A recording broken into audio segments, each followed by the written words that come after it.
Bom dia, gente. Hoje eu pensei de a gente fazer os exercícios de uma maneira um pouco diferente, mais interativa, como se fosse mesmo na sala de aula, eu escrevendo no quadro, dando tempo para vocês fazerem. Para isso, eu preciso que vocês tenham em mãos alguma coisa para escrever, caderno, folha, o computador, no celular, enfim, qualquer coisa que vocês possam anotar uma resposta enquanto o vídeo está pausado, tá? Então, nesse bimestre, a gente vai estudar em gramática os sinais de pontuação na construção do sentido, tá bom? Então, vamos lá. No primeiro exercício, tem as seguintes orações. Os moradores de rua que procuram trabalho são repelidos pela população. E a segunda, eu vou exagerar um pouco a entoação para que vocês percebam a diferença de sentido. Os moradores de rua que procuram trabalho são repelidos pela população. Agora, eu quero que vocês façam o seguinte. Vocês vão procurar qual é a diferença de sentido entre essas duas orações. O que está acontecendo que difere as duas por causa do uso da vírgula. Então, pausem o vídeo agora. Pronto, resolveram? Então, vamos olhar as respostas. Vou passar o slide. Gente, então, os moradores que procuram trabalho são repelidos pela população. Na primeira oração, a falta de vírgulas implica que nem todos os moradores de rua procuram trabalho. Ou seja, alguns procuram trabalho e outros não. Mas aqueles que procuram são repelidos pela população. Isso aí vocês poderiam ter feito de acordo com a sua intuição, de acordo com o seu próprio conhecimento da língua, sem saber de nenhuma regra. Se você não conseguiu, não se desespere. A gente vai olhar isso com mais calma.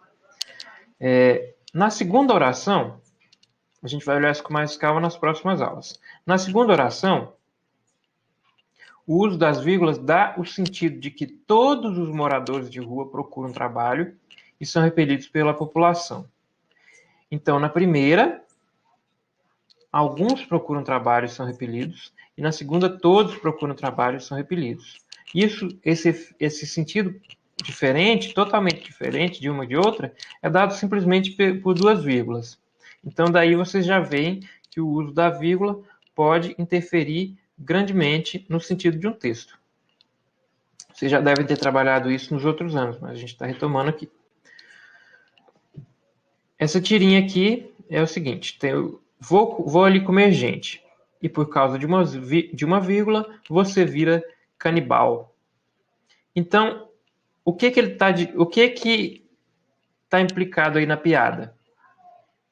Que se você não põe uma vírgula, você muda completamente o sentido. E como é que o exercício é o seguinte, como é que você poria uma vírgula aí para fazer com que o sentido fosse não o canibalismo, mas simplesmente uma pessoa dizendo que vai comer, que vai almoçar, qualquer coisa. Então, você não vai alterar nada da frase, a não ser a pontuação. Vai deixar ela do jeitinho que está e vai pôr uma vírgula em algum lugar. Tentem fazer, pausem o vídeo. Ok? Então, vamos ver a resposta. Você vai pôr a vírgula entre comer e gente. Então, vou ali comer, vírgula, gente. Né? Vou ali comer, gente. E isso dá o sentido de que você está avisando que vai comer e não que vai comer gente. A vírgula, então, a vírgula marca uma pausa, nem que seja uma micropausa, quando você está falando. E essa pausa, na oralidade, é traduzida, então, para a vírgula. E essa micropausa a gente faz intuitivamente quando está falando para dar o sentido que a gente quer.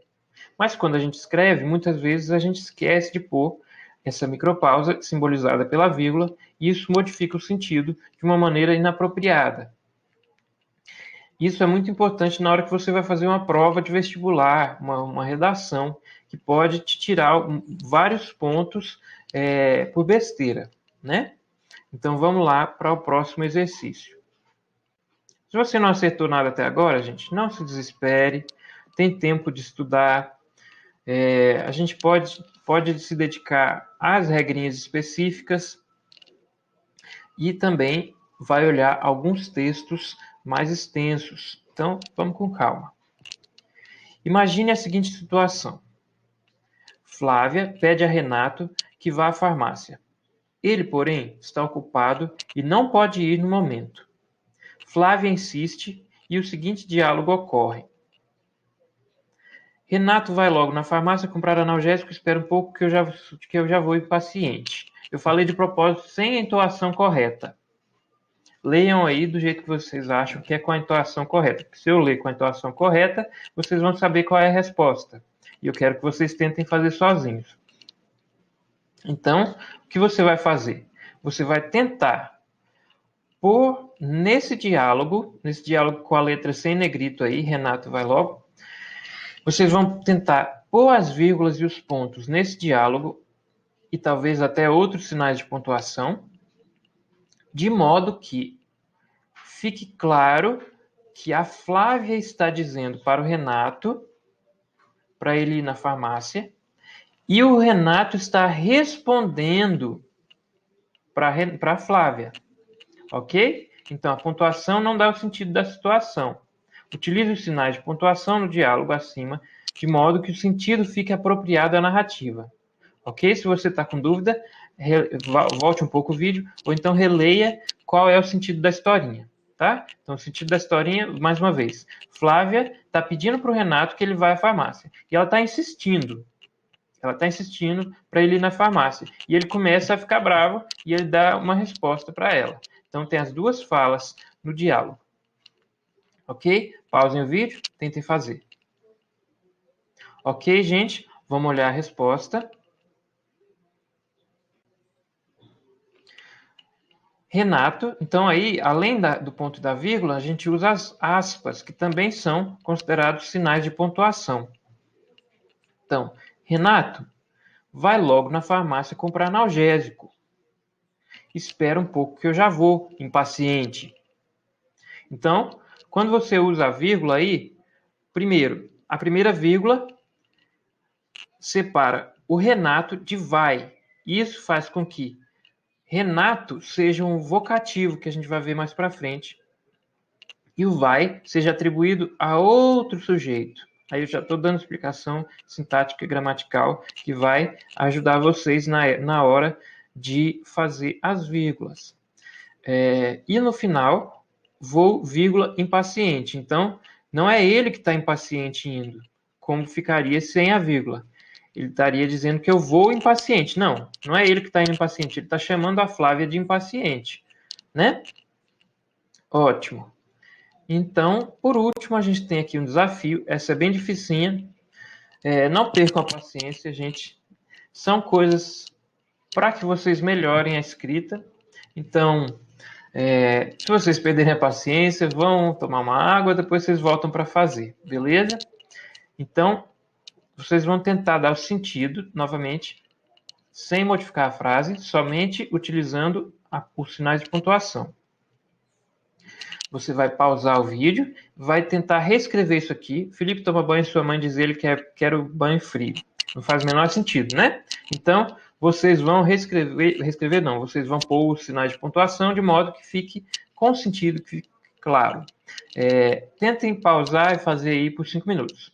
Se vocês não conseguirem em 5 minutos, eu vou dar uma dica no próximo slide. Ok, gente? Então, se você conseguiu, ótimo, parabéns. Se você não conseguiu, aí vai a dica. Então, tem duas vírgulas e o ponto final é usado duas vezes. Então, duas vírgulas e o ponto final duas vezes, certo? E também as aspas. Tentem aí novamente agora sabendo o que é para você usar. Se você não conseguir, vai logo para a resposta, mas tentem pelo menos por 5 minutos de novo, tá bom? Pausou? Ok, então vamos ver a resposta. Felipe toma banho e sua. Mãe, diz ele, quero banho frio. Então o que está acontecendo? O sua parecia que estava se referindo à mãe, sua mãe, por isso que ficava tão difícil de pôr a pontuação. Mas é um verbo, né? Ele sua, Felipe sua. Então, a pontuação pode, inclusive, alterar o sentido de uma palavra, o sentido morfológico da palavra. Não é sua mãe, é sua, ele sua. Mãe, diz ele, quero tomar banho frio. Então é isso aí, gente. Uns exercíciozinhos bestas, só para a gente aquecer, para aprender a pontuação. Um abraço e bons estudos.